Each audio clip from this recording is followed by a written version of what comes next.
Okay, I need your help with this. This is not a CopyPasta, this is a long read, but I feel like my safety or well-being could very well depend on this. This is video game related, specifically Majora's Mask, and this is the creepiest shit that has ever happened to me in my entire life. Having said that, I recently moved into my dorm room starting as a sophomore in college, and a friend of mine gave me his old Nintendo 64 to play. I was stoked, to say the least. I could finally play all of those games from my youth that I hadn't touched in at least a decade. His Nintendo 64 came with one yellow controller and a rather shoddy copy of Super Smash Bros. And while beggars can't be choosers, needless to say, it didn't take long until I became bored of beating up level 9 CPUs. That weekend, I decided to drive around a few neighbourhoods about 20 minutes or so off campus, hitting up local garage sales and hoping to score on some good deals from ignorant parents. I ended up picking up a copy of Pokemon Stadium, GoldenEye, F-Zero, and two other controllers for $2. Satisfied, I began to drive out of the neighbourhood when one last house caught my attention. I still have no idea why it did. There were no cars there, and only one table was set up with random junk on it, but something of some sort drew me there. I usually trust my gut on these things, so I got out of the car and I was greeted by an old man. His outward appearance was, for lack of a better word, displeasing. It was odd, if you asked me to tell you why I thought he was displeasing. I couldn't really pinpoint anything. There was just something about him that put me on edge. I can't explain it. All I can tell you is that if it wasn't in the middle of the afternoon and there were no other people within shouting distance, I would not have even thought of approaching this man. He flashed a crooked smile at me and asked what I was looking for, and immediately I noticed that he must be blind in one of his eyes. His right eye had that glazed over look about it. I forced myself to look to his left eye instead, trying not to offend, and asked if he had any old video games. I was already wondering how I could politely excuse myself from the situation when he would tell me that he had no idea what a video game was, but to my surprise he said he had a few ones in an old box. He assured me he'd be back in a jiffy, and turned his head back into the garage. As I watched him hobble away, I couldn't help but notice what he was selling on his table. Littered across his table were rather peculiar paintings. Various artworks that looked like ink blots that a psychiatrist might show you. Curious, I looked through them, and it was obvious why no one was visiting this guy's garage sale. These weren't exactly aesthetically pleasing. As I came to the last one, for some reason it looked almost like Majora's Mask. The same heart-shaped body with little spikes protruding outward. Initially, I just thought that since I was secretly hoping to find that game at these garage sales, some Freudian bullshit was projecting itself into the ink blots. But given the events that happened afterwards, I'm not so sure now. I should have asked the man about it. I wish I would have asked the man about it. After staring at the Majora-shaped blot, I looked up and the old man was suddenly there again, arm's length in front of me, smiling at me.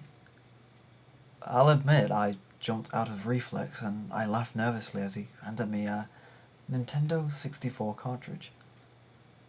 It was the standard grey colour, except that someone had written Majora on the back of it in permanent black marker.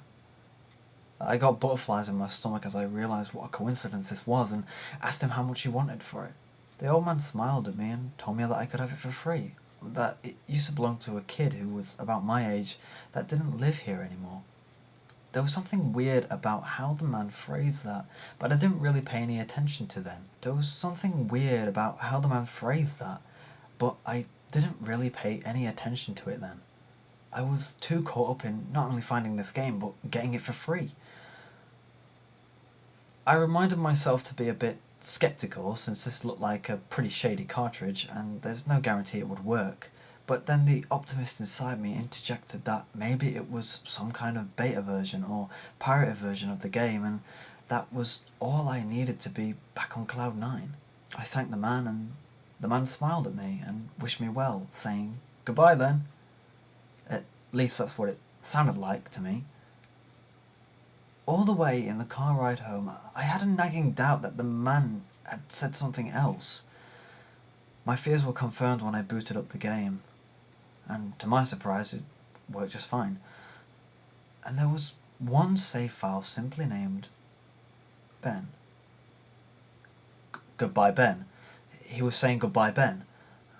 I felt bad for the man, obviously a grandparent and obviously going senile, and I, for some reason or another, reminded him of his grandson Ben.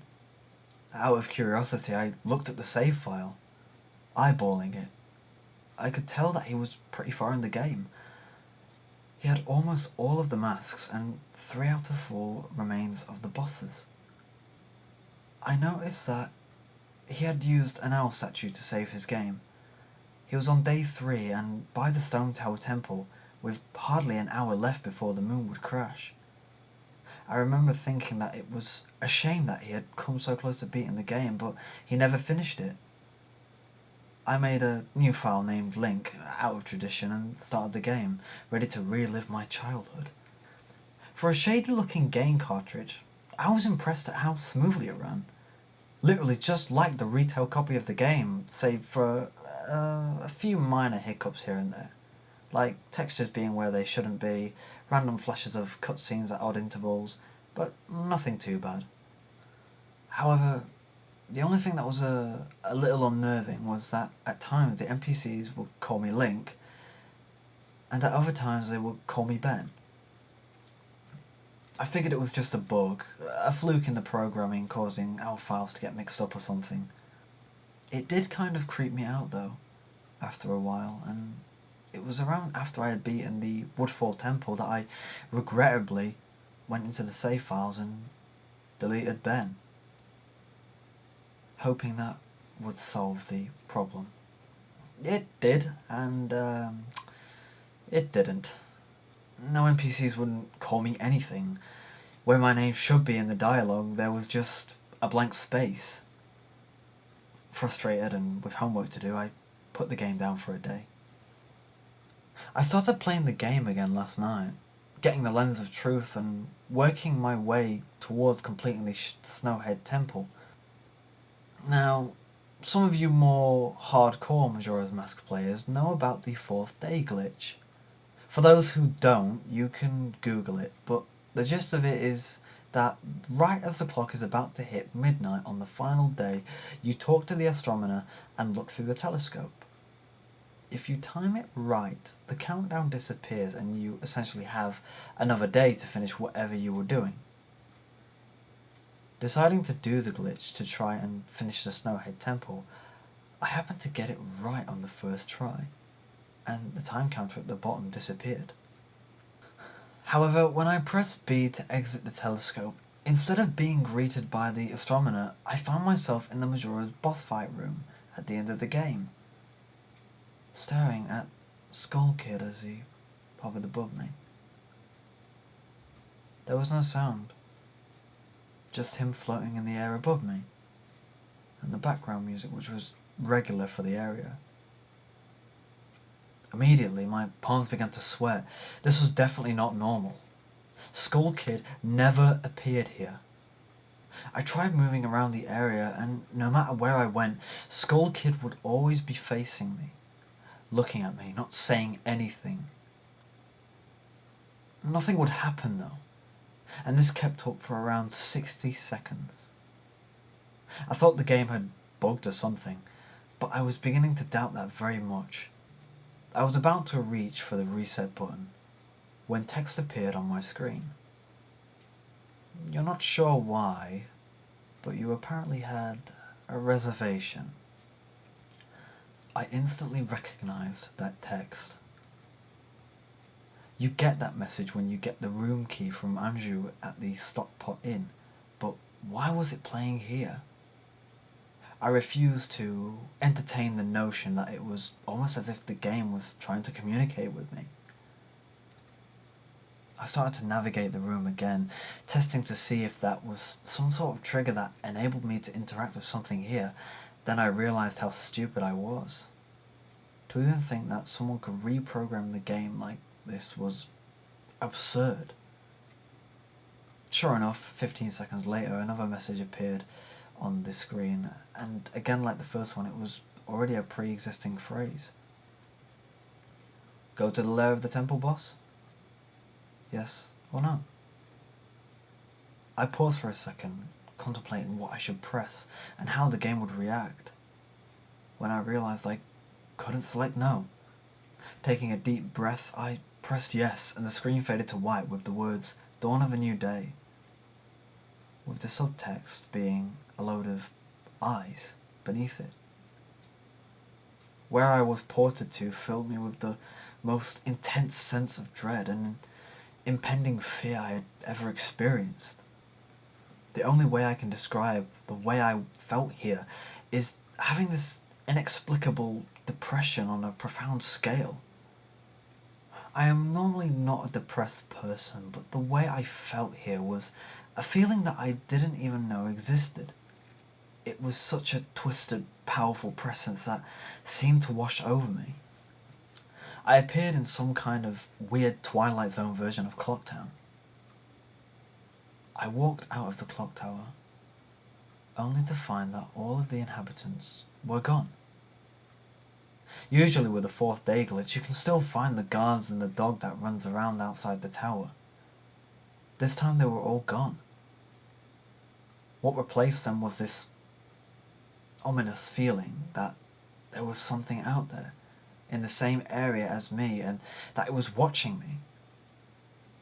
I had 4 hearts to my name and the hero's bow, but at this point I wasn't even considered for my avatar. I felt that I personally was in some kind of danger. Perhaps the most chilling thing was the music. It was a song of healing, ripped straight from the game itself, but played in reverse. The music would get louder, building up so as if you should expect something to pop out at you, but nothing ever did, and the constant loop began to wear on my mental state. Every now and then I would hear the faint laugh of the Happy Mask salesman in the background, just quiet enough so that I wasn't sure if I was just hearing things, but just loud enough to keep me determined to find him. I looked in all 4 zones of Clocktown, only to find nothing. No one. Textures were missing. West Clocktown had me walking on air. The entire area felt broken. Hopelessly broken. As a reverse song of healing repeated for what must have been the 50th time, I just remember standing in the middle of South Clocktown, realizing that I had never felt so alone in a video game before. As I walked through the ghost town, I don't know whether it was the combination of the out-of-place textures and the atmosphere and the haunting melody of the once peaceful and soothing song being butchered and distorted, but I was literally on the verge of tears, and I had no idea why. I hardly ever cry. Something had gripped me here, and this powerful sense of depression that was both foreign and crippling. I tried leaving Clocktown, but every time I attempted to zone out, the screen would fade to black and I would just zone into another part of Clocktown. I tried playing my ocarina. I wanted to escape. I did not want to be here, but every time I played the Song of Time or the Song of Soaring, it would only say, "Your notes echo far, but nothing happens." By this point, it was obvious the game didn't want me to leave, but I had no idea why it was keeping me here. I didn't want to go inside the buildings. I felt I would be too vulnerable there to whatever I was terrified of. I don't know why, but I came up with the idea that maybe if I drowned myself at the laundry pool, I could spawn somewhere else and leave this place. As I zoned in, I ran towards the pool. That's when it happened. Link grabbed his head, and the screen flashed for a brief moment of the Happy Mask salesman smiling at me, not Link, with the Skull Kid's scream playing in the background, And when the scream returned, I was staring at the Link statue from playing the song Elegy of Emptiness. I screamed as the thing just stared back at me with that haunting facial expression. I turned around and ran out, back into South Clocktown, and to my horror, the fucking statue followed me in the only way I can compare this is like the weeping angels from Doctor Who. Every so often at random intervals, the animation would play of the statue appearing behind me. It was like the thing was chasing me, or I don't want to even fucking say it. Haunting me. By this point, I was on the verge of hysterics. But not even once did the thought of turning off the console occur to me. I don't know why I was so wrapped up in it. The terror felt all so real. I tried to shake the statue, but it would literally appear right behind me every single time. Link started to begin to make weird animations I had never seen him do before. He would flail his arms around or spasm randomly, and the screen would cut to the Happy Mask salesman smiling again for a brief moment before I was face to face with that fucking statue again. I ended up running into the Swordmaster's dojo and ran to the back. I don't know why, but in my panic I just wanted some kind of assurance that I'm not alone here. To my dismay, I found no one, but as I turned to leave, the statue cornered me in the cubby in the back. I tried attacking the statue with my sword, but to no avail.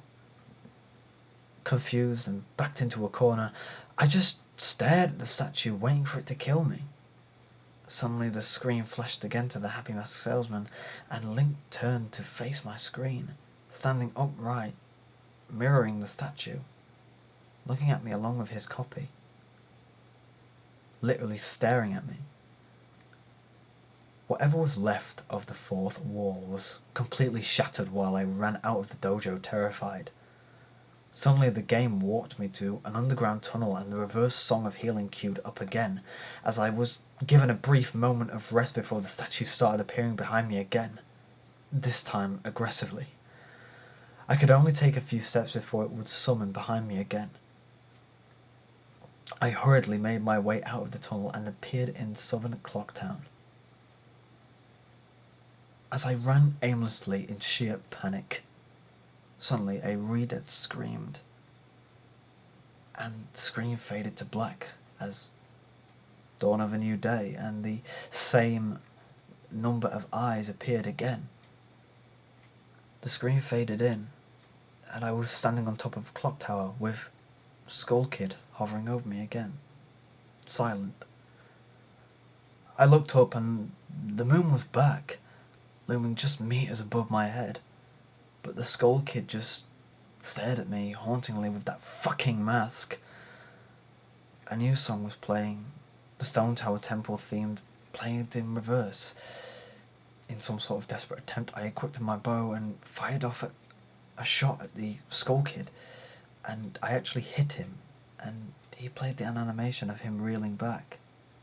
I fired again, and on the third arrow, a text box appeared saying, "That won't do you any good."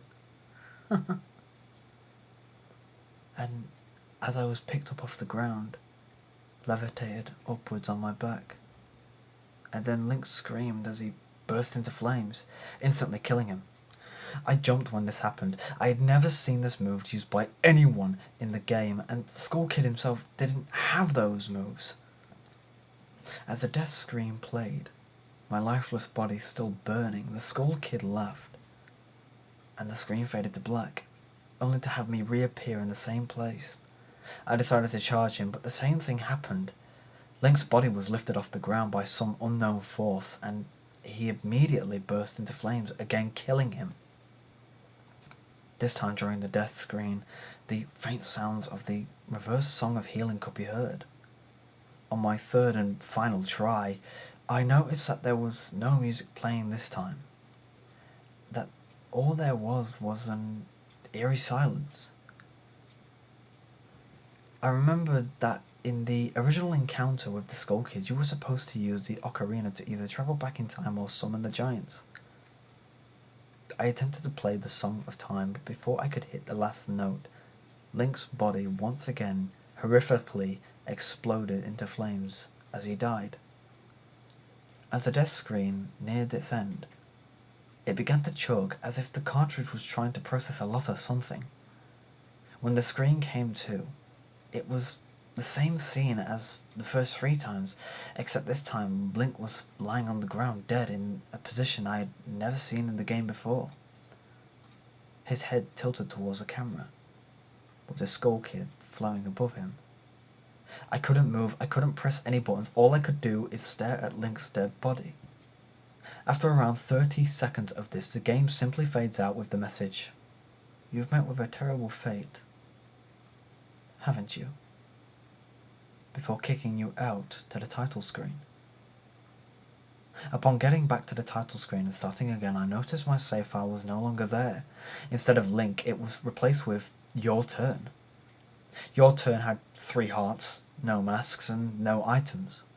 I selected Your Turn, and immediately when I did, I was returned to the clock tower rooftop scene of my Link dead, and the Skull Kid hovering over. With the Skull Kids laughing, looping again and again, I quickly hit the reset button, and when the game booted up again, there was one more save file added, below Your Turn, entitled Ben. Ben's save file is right back where it was before I deleted it, at the Stone Tower Temple, with the moon almost crashing. I turned off the game at that point.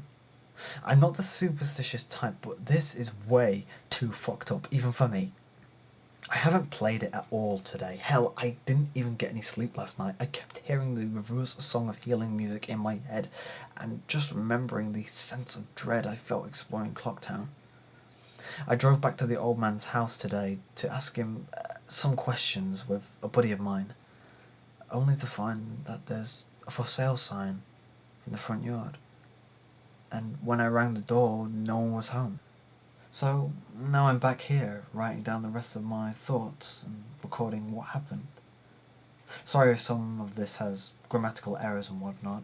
I'm running on no sleep here. I'm terrified of this game, even more so now that I relived it a second time, writing all this down. But I feel there's still more to it than meets the eye, and that there's something calling me to investigate this further. I think Ben is something in this equation, but I don't know what. And if I could get hold of the man, then I would be able to find some answers. I need another day or so to recuperate before tackling this game again. It's already taken a toll on my sanity, I feel like, but next time I do this, I'm going to be recording my footage all the way through. The idea to record only came to me towards the end, so you see the last few minutes of what I saw. But it's on YouTube here. I'm going to stay on this thread for a little while longer before I fall asleep, to answer any questions you guys might have, or hopefully listen to your ideas or theories to help me shed some light into this, or maybe things I should try to do. I think I'm going to play Ben's file tomorrow to see what happens. Maybe I was supposed to do that all along. I don't believe in paranormal shit, but this is a little fucked up. But maybe this Ben guy is just a really good hacker or programmer. I don't want to think about the alternatives if he isn't. That's the end of this copy and paste. I'm hoping that this is some kind of running gag the developers had, and that other people have gotten gag or hacked copies of the game like this. This just really scares me.